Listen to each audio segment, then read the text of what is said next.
12 jari, cara makanan, bantuan getakan kreas dan getakan batu. Getakan kreas dihasilkan oleh penjaga kreas. Getakan kreas mengandung enzim frito.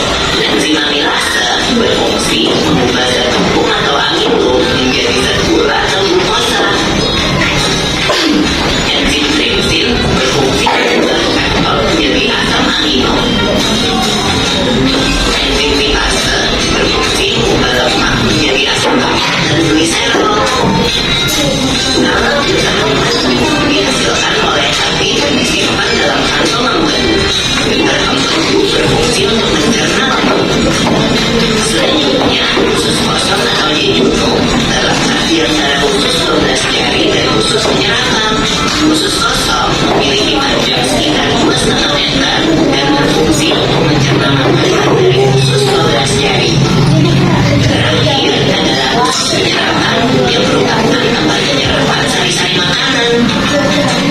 Di seluruh permukaan bibinya terdapat ujung-ujung pembuluh darah yang menyerap sari-sari makanan. Kemudian, sari makanan diedarkan melalui aliran darah ke seluruh bagian tubuh.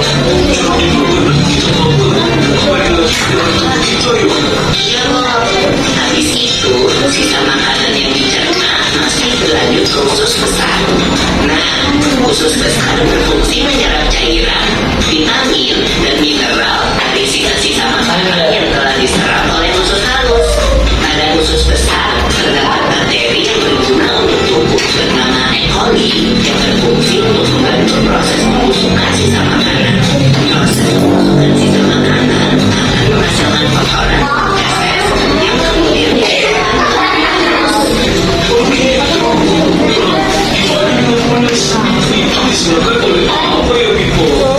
organ terakhir yang bernama rektum adalah badan luar dari usus besar yang berfungsi sebagai tempat penyimpanan feses sementara. Udah ya.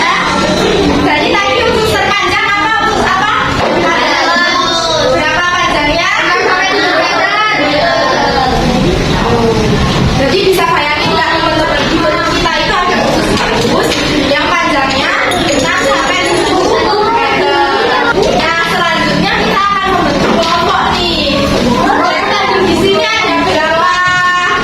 25. Ada berapa? 25. Kita bagi menjadi 5.